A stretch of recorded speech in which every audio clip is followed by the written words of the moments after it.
Well, hello there. It is great to see you again, and welcome back to the latest installment of Advance Your Wealth with Homer Smith. I am your host and moderator, Ryan Ruff. It's always great to be with you guys. And of course, we have Homer standing by. He'll be jumping aboard and joining us in just a moment. We're going to be unpacking another wealth management related discussion. You guys know that's what we tackle here on the show. But look, let's face it, we're living longer. And to frame things up for you today, while living longer does have its advantages, well, there's also some great health and financial challenges that come along with it. And today, we have a really special guest that's going to be joining Homer today to dive into this idea of longevity planning and what it is and how it plays a role in your health as well as your wealth moving forward. That guest being Dr. Dan Carlin over at WorldClinic, really going to be focusing on seeing, the health impact and what wealthy families are doing and also maybe not doing in order to make sure that their wealth and their health are in tandem throughout this concept of longevity planning. So that being said, first off, let's go ahead and get Homer out here and get today's conversation rolling. Homer, good to see you this morning. How are you doing? I'm well, Ryan. Thanks for being back. Looking forward to this conversation today.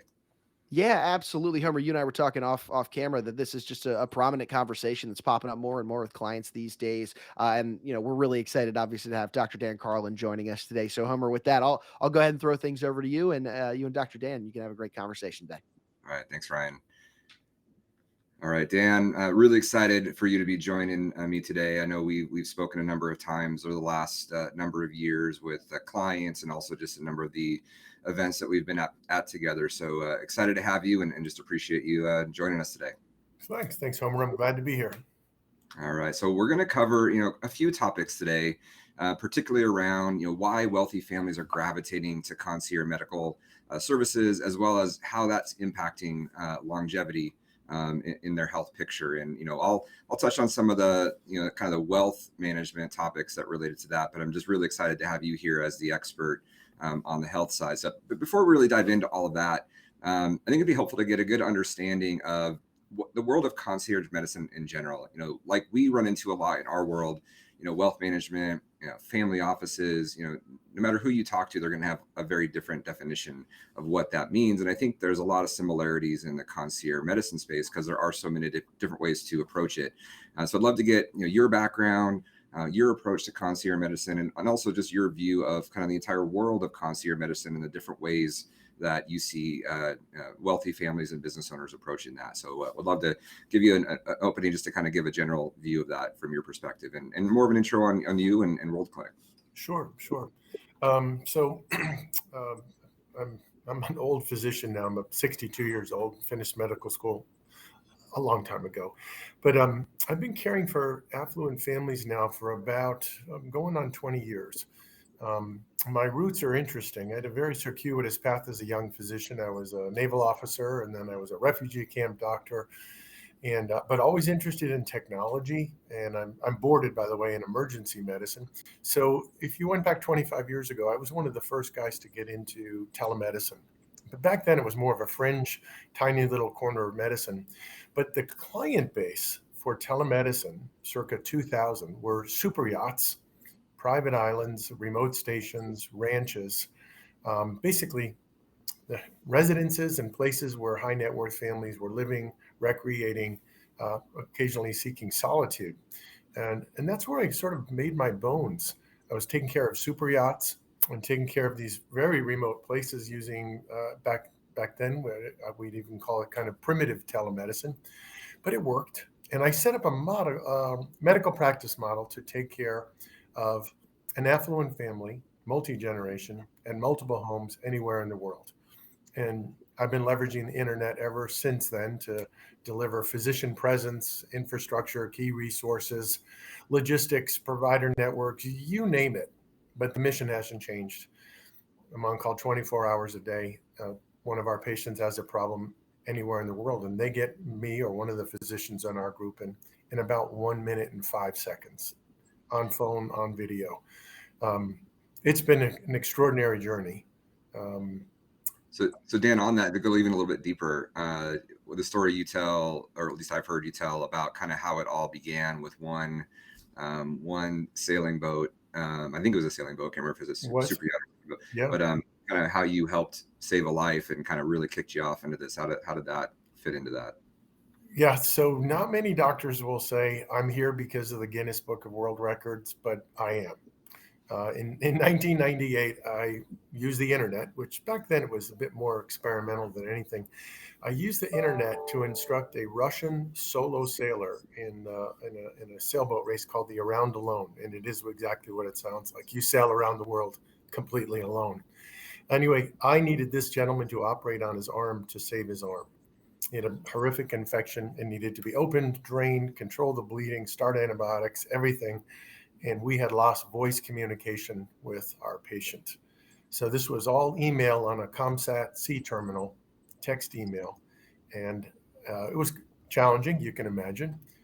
But I was not unfamiliar with it. So I wrote this surgical procedure like a recipe for making a pan of brownies. Collect your equipment, put it on the table from left to right. Step 1, wash your hands. Step 2, sterilize your elbow with iodine. Step 3, cut into this infection deep and fast. And my patient survived. He actually became something of an international celebrity. And I did too for about 2 or 3 weeks. I was the internet guy. So. A little bit more than baking some brownies, but pretty powerful story. The concept in terms of communication was quite similar. Tried and true. The outcome obviously quite different, and in this case, very favorable. So that's a very obviously intense story and version of how concierge medicine works. As we kind of open this up, there's a lot of different ways people think about it, hear about it, learn about it. From your perspective, what are the different kind of levels or ways people can approach and access concierge medicine, and then how WorldClinic and what you've created, how you've evolved it, and how it fits into that world? Yeah. So concierge medicine is a big term, unfortunately, and I want to break it down for you. There's basic concierge medicine, which in concept means I pay a membership fee or I pay some type of private fee to a physician practice for either additional care, additional access, higher levels of personal service, if you will. There are commercial chains that are quite good, like MD VIP. Then there's an upper market chain called MD Squared. The price ranges from a couple of thousand a year to $50,000 a year for a family. These are geographic entities. And by that, I mean, for the most part, the physician's office is the center of the practice, and you've got to be in that locale to access the practice. The physician will answer off-hours phone calls, et cetera, but it really centers all the way back to that particular office in that particular city. These are quite good for families that are residents of a single place or don't travel a whole lot, don't have a particularly mobile lifestyle, or they need higher levels of personal interaction. This is quite true for older patients north of 80 years of age. Telemedicine's tricky. They generally require a bit more in-person presence, if you will. So think about it this way. You sort of have the office-based model, and there's high and low end. And then in the world I'm in, we're sort of a distributed medical care model, which is we start with access point, which is virtual, either phone, video, email, text, you name it. But it's as a virtual interaction that everything starts with, and then all subsequent downstream care events are organized and executed. So if you think of it in those ways, there's sort of two models. One is on the ground, one place, one office, and then there's a distributed model, which is 24/7 anywhere in the world. I'm in the latter category. Great. I think that's very helpful because, again, I think it is confusing when I have a client come to me and say, hey, I'm really interested in concierge medicine. And it's like, well, what do you mean? What are you really looking for and wanting? And so I think that's a helpful start. I think maybe another way to think about it or frame the benefits of concierge medicine, whether it's your model or more of the localized model. We were on a call with a client recently, and I'll obviously keep the details to a minimum, but he had just recently had surgery. And one of the side effects that came out of the surgery was a pretty severe skin rash. And the story he was telling us as we were listening to him was, multiple trips back to the doctor, hospital, um, a lot of specialists and generalists sitting around together talking all about what might be going on, and nobody really solving for the problem and really identifying what it is. And I remember the client mentioning in the background of one of these conversations, one person mentioned, oh, maybe he should talk to a dermatologist since it's on his skin. And nobody said anything. Nobody did anything with that. It was actually the client insisting that he speak to a dermatologist. And finally, after weeks of this pain and trouble, the problem finally got resolved. But, in whether it's WorldClinic or maybe concierge medicine in general, how might have that experience been different for that client? Sure. So I feel bad for that client because what happened to them is quite common. They fell into a small group of physicians who are trying to figure out something that was outside their expertise. So a good concierge physician, whether in the office or someone on my team, you're making a presumptive diagnosis. I think you've got X. And lo and behold, I'm wrong. Well, now you find out how good your doctor is. If he's quick to admit he's wrong, off track, or this isn't going according to plan, then a good physician is going to say, let's bring in some expertise. In my world, that case you described, dermatology is quite good in terms of using telemedicine. So that would have been a series of, let's take some photographs of this rash, and we do this routinely every day, just to make sure it's going in the right direction. Is our treatment effective?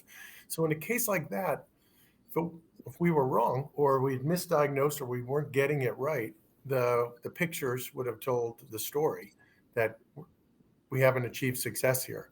And at that point, we have consultant dermatologists and we would have brought them in. And even at that point, if we were really not confident in just dermatology, we might have brought infectious disease in, or even rheumatology. There's a series of really weird rashes that rheumatologists know. But my point is, be quick to admit you're wrong, and then bring in the right people to expand the brain base around this particular problem. I feel bad for your patient because they kept the brain base too small, too limited, too long, and your patient suffered. And I think what he was referring to a lot was that they were trying to figure out what might have gone wrong with the surgery or something related to the surgery itself, not the skin, which, it wasn't anything to do with what they were looking at.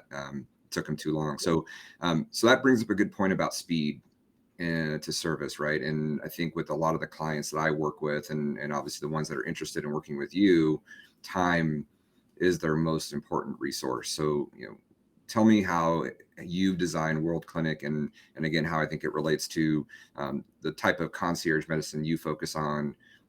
How do you work with your patients to get them some time back and that valuable resource? Sure. If you go back to sort of the roots of WorldClinic, it was very much about emergency medicine. My training and my time overseas, I thought, well, I'm just going to create a virtual emergency room. And it's fast. It's 35 seconds till you're connected with someone who cares. And then it's a minute and 5 seconds and you're actually speaking with a physician. And many times nowadays we convert the call to video, but our roots were emergency medicine. Get a doctor now. We got a problem now. Somewhere in the world, one of our patients is in trouble, and let's solve the problem. And it worked really well, particularly among the ultra affluent, because their currency, if you will, and I use the term loosely, their currency is time. It's not money anymore. It's time. How much time am I going to devote to this problem, issue, or concern? And how quickly can I hand it off to someone who knows what they're doing and is going to solve it for me? That is the fundamental value proposition that you have to bring to the table with a high net worth client. They have a million assets, but their most precious asset is time, followed closely by money.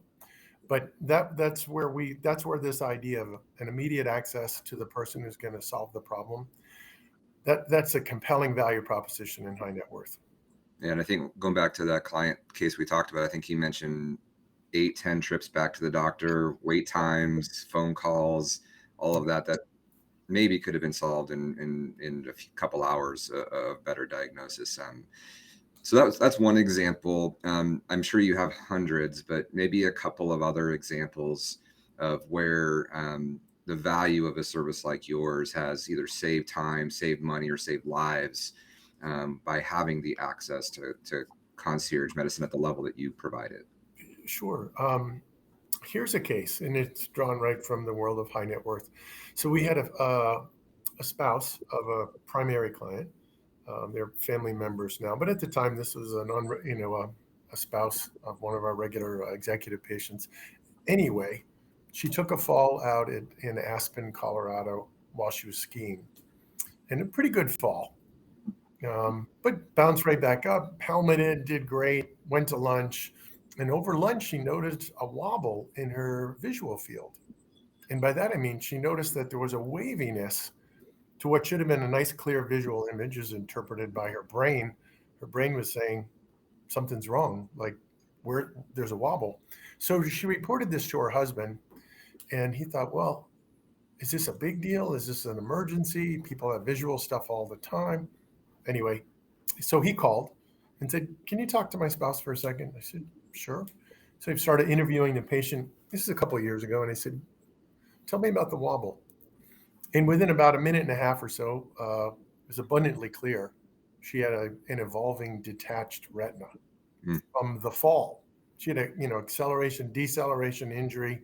Even with the helmet on, she managed to detach a portion of her retina. So this is a bit of a surgical ophthalmologic emergency. This is, 3:00 in the afternoon. And so we very quickly kind of went into action. One, stop the no alcohol with lunch, because alcohol is a blood thinner, right? Keep your head elevated. We don't want you to lie flat because that'll make the detachment worse. And we don't need an ophthalmologist. We need a retinal surgeon.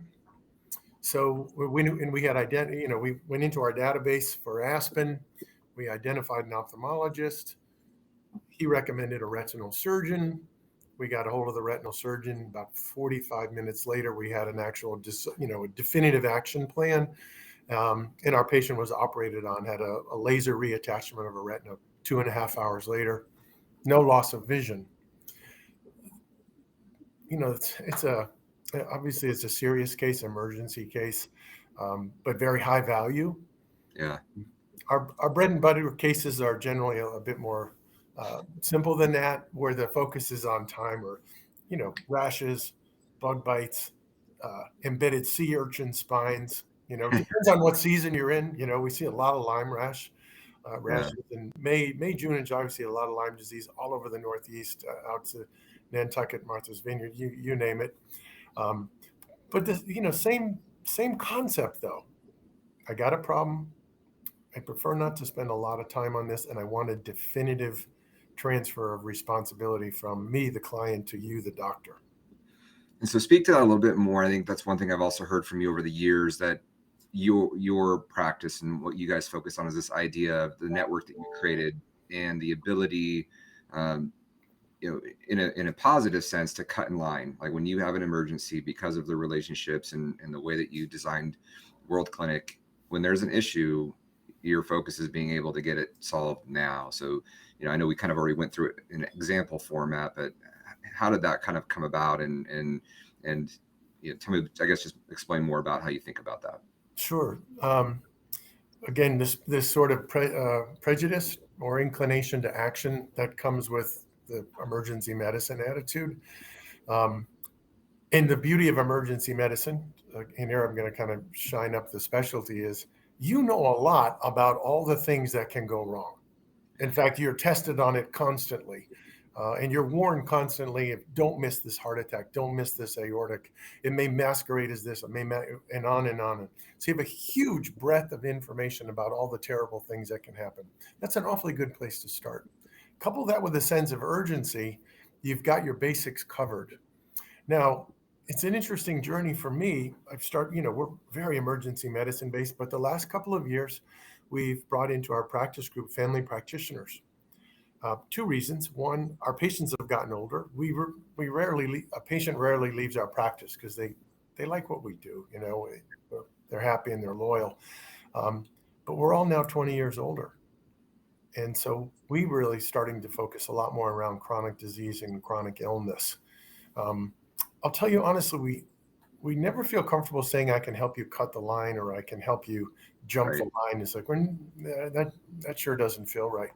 But I can tell you what often does happen, again, because you start with emergency medicine or the sense of urgency, we are able to carry out physician-to-physician conversations and speak like my ophthalmologist.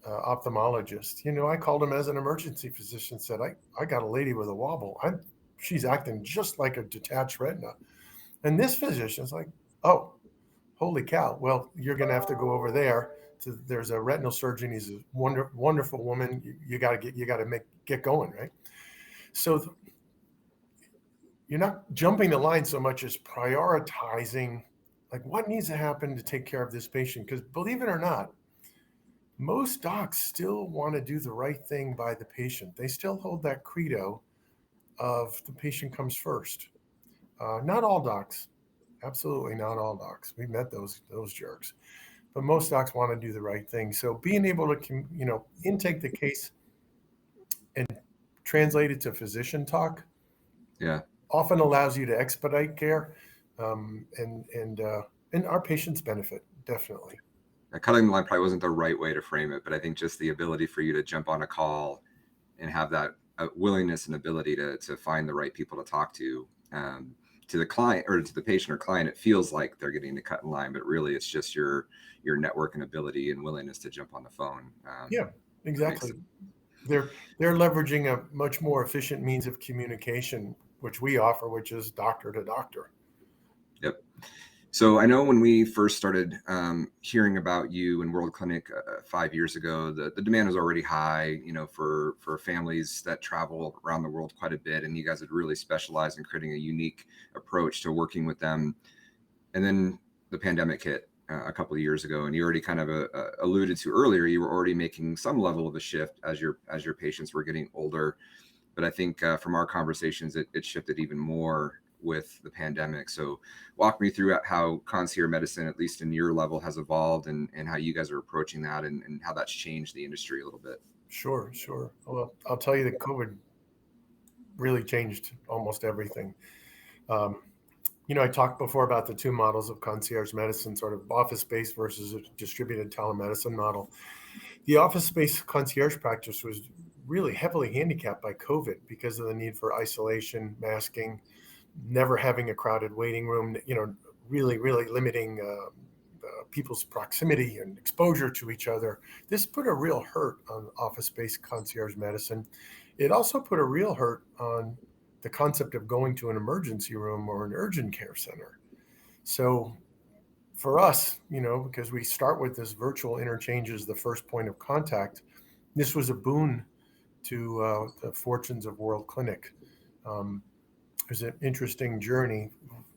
Our client base, and some of them, who they are, and the corporations they direct. We ended up getting corporate clients as a result of this, which had never happened before. It's 99% of our business is families, but some of these funds in particular were directed to us by the owners, founders, managing directors, and we found ourselves taking care of an entire investment fund virtually. And this was oftentimes a multinational effort, but it worked well. Again, you're in this virtual model. Time and space are somewhat independent of the process, and it works. Yeah, I think that's interesting. Just to, again, everybody is different in their needs and wants, but just the benefits of working with a group that started somewhat innovatively into this space and is willing to shift gears quickly when the needs arise. I think that's a powerful message that you share on that. I want to shift gears. We started with, I wanted to get a general sense of concierge medicine, just so our listeners and viewers could kind of level set what we mean when we say that. But I want to shift gears and kind of talk about the longevity conversation that Ryan alluded to at the beginning. And as he mentioned, and I see it in our clients as they've been, and everybody's recognizing it, we're living longer, generally speaking. Modern medicine has evolved to allow people to stay alive longer, and which I think is a great thing. But I think they're also seeing the challenges of, as you live longer, you run into more issues more often.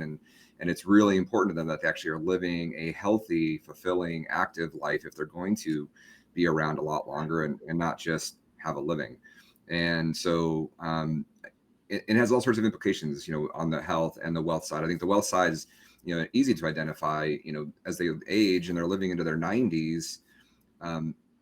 When they look at their kids are now in their 60s and 70s. And so when they do finally pass in their 90s, maybe even get to 100, that gift, that inheritance is no longer the same impact that it might have been if they had died earlier. And so it's important to them that they see that gift happen while they're living. So we're seeing a lot more of our families interested in giving while living, whether it's their family or the causes they care about.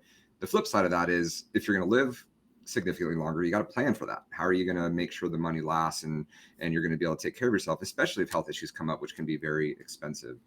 And so I know that in addition to just concierge medicine in general, longevity planning and the idea around that is something that is really at the core of what you guys are doing for your patients as well. So, kind of walk me through how you think of it from the health side of longevity planning, not just the ongoing treatment, but some of the things you guys are helping your patients look for, find that for those that are really interested in diving deep into longevity planning and making it a healthy experience. What are you guys doing around that, and how do you view that world? Yeah, sure. Before I'm going to go into the weeds with you here in a second, but I do want to emphasize this group of people are very good at making money and return on investment. And when you add a decade to their life, they typically double their portfolio, sometimes triple it, right? And if you look at Mr. Warren Buffett, for example, if you look at the growth curve of his wealth, it's exponential over the last 2 decades. He's a very, very healthy 90-year-old, commanding around 100 billion now.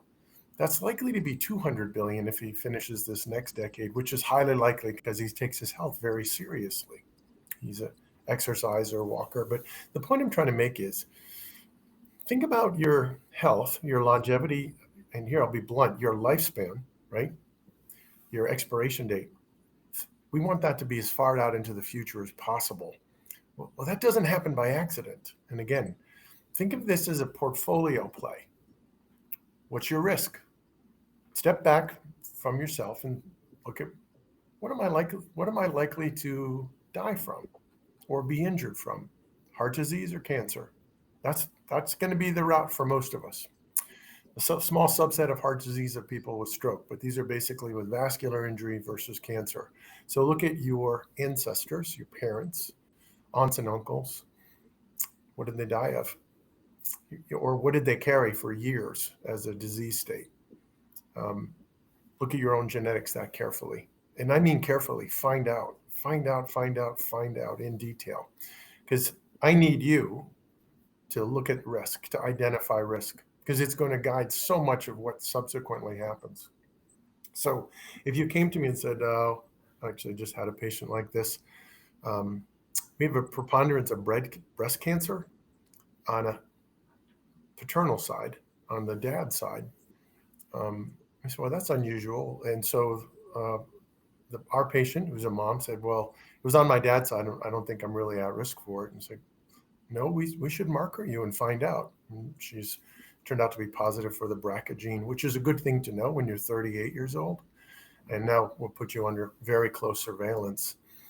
That will likely prevent a cause of death for her because it identified from her genetics a particular gene to test for, and she had it.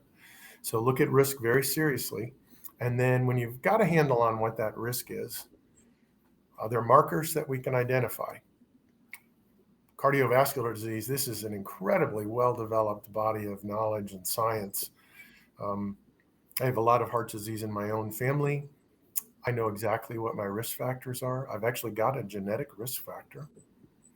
And I actually have to tweak the usual plan for heart disease for myself, not beyond just exercise and diet, but to actually include medication and to track a very specific metric in my semi-annual blood work.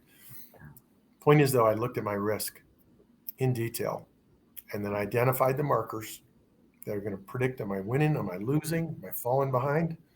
And I'm managing the hell out of those markers. And that's really the basis of longevity right there.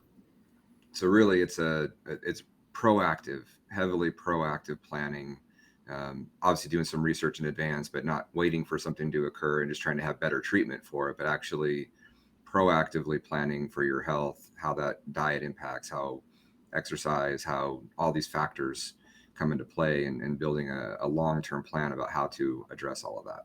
Exactly. It's proactive, but it's also personalized. Yeah. Longevity is not one size fits all, I assure you. You've got to get into your own weeds, so to speak, about who in your family, who that is genetically related to you, what have they had, and then can we identify specific markers that will help us guide the treatment plan, the management plan, the lifestyle plan. Incredibly important. And I'll have one more question on this, and it's kind of related to the question we had earlier about, the not so much cutting in line, but relationships and being able to get on the phone. So even with all this great planning, stuff happens and people get sick and get unhealthy, and diseases come up. Similar to more of an emergency situation, how are some of the benefits of working with a high-end concierge practice with the kind of relationships you've developed over the years? What might be some of the benefits of having access to the medical care you provide in those types of scenarios? What might you be able to do for that? I have to tell you, I'm a little sad about it, but it's still a fact. People's access to a doctor is becoming scarcer and scarcer and scarcer. This intermediaries between you and the doctor. And this is why I like concierge medicine, because this doctor's making his living off of being available and fulfilling that service requirement. So you get a call back from someone who knows you and who's incentivized to care about you. I really like that model. The model I typically see in a hospital system is get the lowest level provider who doesn't know you. Let's try to have them access to records. Let's try to filter you in at the bottom of the system. And then, if you've got anything weird or serious, there's delay, like your friend, delay, and now it's too darn late. Like, you've had these symptoms for 3 months. If we had seen this 3 months ago, we had a chance at your aggressive prostate cancer, breast cancer, or we could have done that cardiac catheterization, the first time you had that nausea while climbing stairs. You thought it was a hangover. No, it's angina, right? It's stuff like that. But if you could call your doc and say, hey, every time I climb my steps, I get really nauseous. The doctor would have said, whoa, hit the brakes. What? Yeah. That's angina. That sounds like exertional angina. I don't like this. Don't climb any stairs. I want you in the office this afternoon. I mean, it's foundational to good health care. It's foundational to longevity. So with concierge medicine, you're getting the one thing this system can provide, which is access and someone who cares. That's great. I want to shift gears to one more topic, really focused on business owners. But before I dive into that, for maybe those in the audience that aren't business owners, what's the best way, a couple ideas or suggestions you would make for someone listening today or watching that is thinking about concierge medicine? Maybe a couple ideas on how they should approach the idea of what makes sense for them. And then two, the best way for them to reach out and learn more about you and what WorldClinic is doing. Okay, so let me give your listeners a little checklist. If they're thinking about concierge medicine, there's a lot of concierge medical practices out there. Don't settle on the first one. I want you to go to 2 or 3 and interview them. And here's your criteria: eye contact, time, and what are you going to do about my chronic conditions? And what I'm really asking here is, what's the plan for my longevity? Because almost all of us will have chronic conditions as we get older. So that's going to be I want you to really focus on that. Are you just sort of an urgent care center? That's not what you should be paying for. You should be paying for longitudinal prevention-based healthcare, and that's what you want to assess. So what do you do for someone my age who has these conditions and I want these optimally managed? And what do you do with regard to prevention and longevity, or proactive longevity?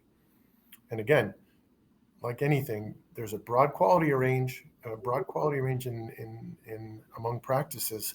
So you are well served to go to 2 or 3, ask these questions, and you're looking for chemistry, but you're really looking for proactive longevity.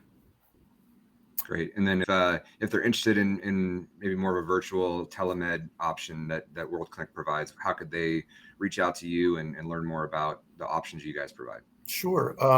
So if you're looking, I'll tell you the qualifications. I'll tell you who our patients are. They're really mobile, really active, intolerant to delay, um, and they value and respect expertise. Like they really respect it. They're not, they know exactly what they're looking for. The easiest way to do that is they can call 603-526-9003. That's our office number. A better way is send an email to our head of client services, Alexa Carlin, who's my oldest daughter. Carlin, ACARLIN @worldclinic.com. Alexa grew up in WorldClinic. She knows exactly what clients are looking for. She's quite facile in answering their questions and also not wasting their time. And I say by that, I mean, WorldClinic's a fit for a lot of folks, but there are some folks that we'd say, you know what? No, you need an on-the-ground patient inside a big medical center, or an on-the-ground doctor inside a big medical center, because you've got something very serious. And we don't think you should have 5 homes anymore. We think you should have 1 home and take that one problem very seriously. Yeah, that makes sense.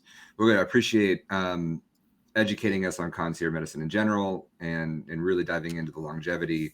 I do want to switch gears now and really go a little bit deep on a business owner topic. I mean, we could probably spend an entire podcast hour on discussing this idea, but it was something you brought up, and I think I first heard about maybe about a year ago that you guys had built, and it came out of the back end of working with a business owner client that you had as just a concierge medicine patient.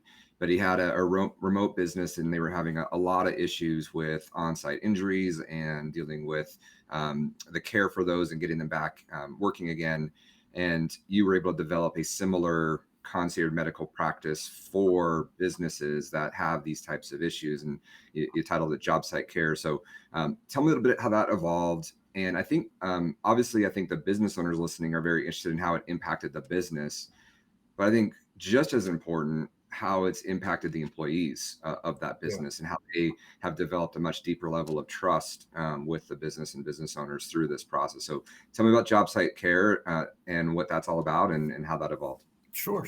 So Job Site Care is a private telemedicine practice whose entire focus is injured workers delivering care at their workplace. So the value proposition is, you have an injured worker, don't send them off campus to Ahmed Clinic or urgent care or ER. And you're sending them to an unmanaged, often uncaring experience. So I developed a practice model from the fundamental principles of WorldClinic to care for injured workers. I did this at the behest of one of my WorldClinic patients. He's a construction magnate. We did a big project together 15 years ago, remote island. I did all the telemedicine with my colleagues. It was a huge success. Saved him millions of dollars just managing workers on this remote island, so we weren't spending $10,000 to fly every hangnail off, that type of thing. He called me back 4 years ago and said, I want you to do that telemedicine on our remote construction sites. We're building solar fields. We have got vertical projects. We're doing some heavy, really heavy construction in remote places. I want you to take care of my workers. And by the way, I want you to fix workers' compensation. It's a mess. Yeah. And he said, okay, well, let me take a look at it. He was right. It was a mess. But the model that we developed addresses the fundamental problems, which is there's very little accountability on the part of providers for the final outcome of an injured worker. The worker himself or herself experiences long unexplained delays between their care events. They're often miscommunicated or poorly communicated with. And when they suffer that paradigm, they get angry and they call lawyers. And now it's, oh boy, forget it. Indemnity costs, litigation costs, and what should have been a $25,000 surgical case is now a $450,000 angry employee case. So I built Job Site Care with the infrastructure of WorldClinic. Again, this ability to access a physician now and organize and manage the care wherever the worker is quickly and rapidly. And then obviously we took on total accountability. So we got accountability. We're making things happen fast. And of course, in telemedicine, you have to communicate all the time because you're not physically in the same rooms.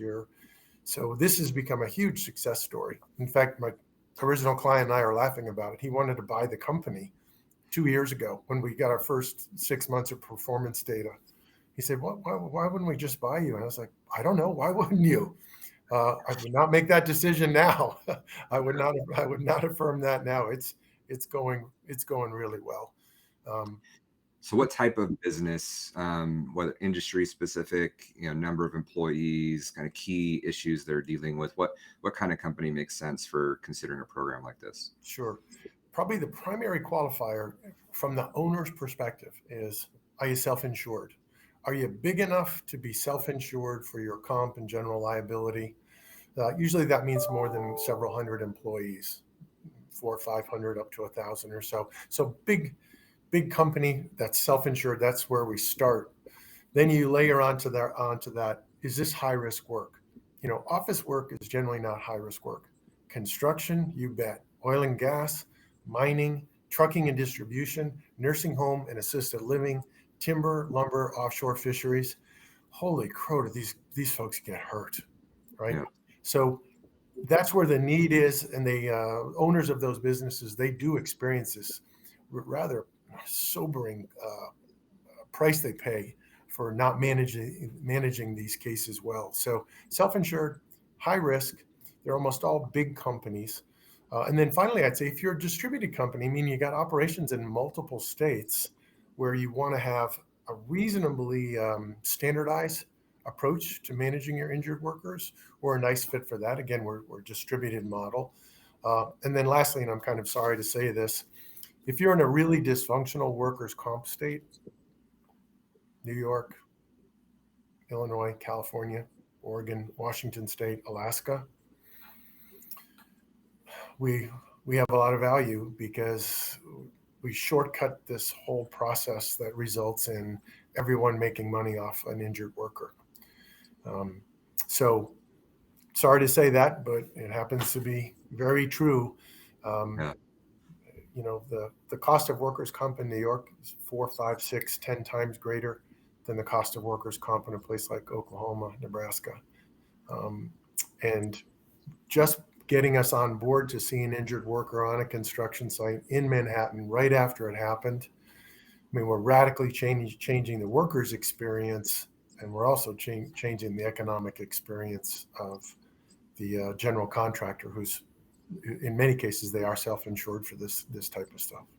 Yeah, I think it's a great story. I've seen the case studies. I know the dollar figure difference it makes for the business owner. And in my world, I'm always helping our owners understand, how increased cash flow profits then also translate to value in the company. So those are great. But I also think the biggest component when we had the most recent conversation about this was what it does for the workers and their trust and the way they feel cared for with this versus a traditional experience. I think that's really important. So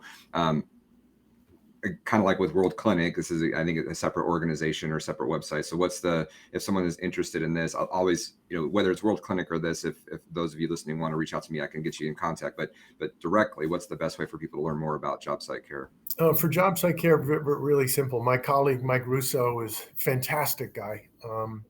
You can reach him by email, MRUSSO, mrusso@jobsitecare.com. And you can always email me. I'm always happy to talk to another business owner. My email is dcarlin, DCARLIN, @jobsitecare.com. Great. All right, Dan, really appreciate your time. I know, very valuable. You probably have a few patients waiting for you as we off of this, but yeah, just really appreciate your time today and learning more about concierge medicine, longevity planning, and then job site care has been great. So appreciate your time. And Ryan, I'll throw it back to you to take us out of here.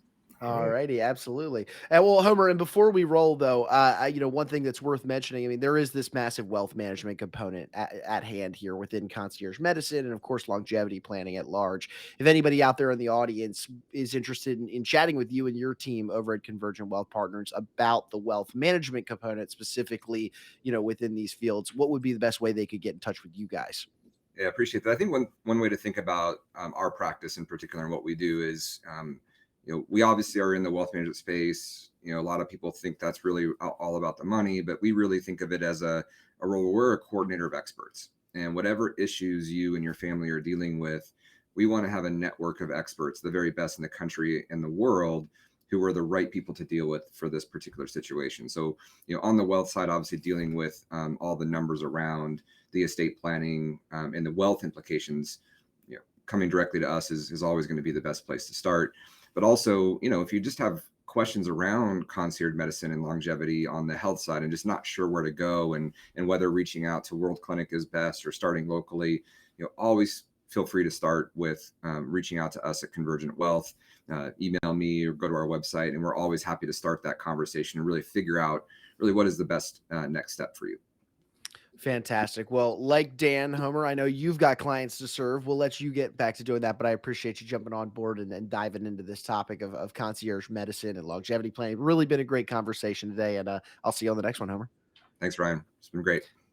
All righty, cool. And as always, hey, look, we want to take a final moment and say thank you to our audience for jumping aboard and hanging out with us on the show today. If you took anything away from today's conversation, maybe you benefited from it in any way, shape, or form, do us a favor, hit that subscribe button on whichever platform you checked us out on today. And then, of course, share this information with any friends, family, business owners, anybody that you think these conversations would pertain to. The biggest thing, hitting that subscribe button will make sure that you never miss out on a great episode. And Homer and I obviously are bringing new topics, new wealth management discussions, and of course, new guests onto this show to get some insight from those professionals in those areas. And we'd hate to have you miss out on any beneficial information for you and yours. So for Homer, for Dan, I'm Ryan. We're going to go ahead and say so long, but we appreciate you hanging out with us today on the installment of Advance Your Wealth.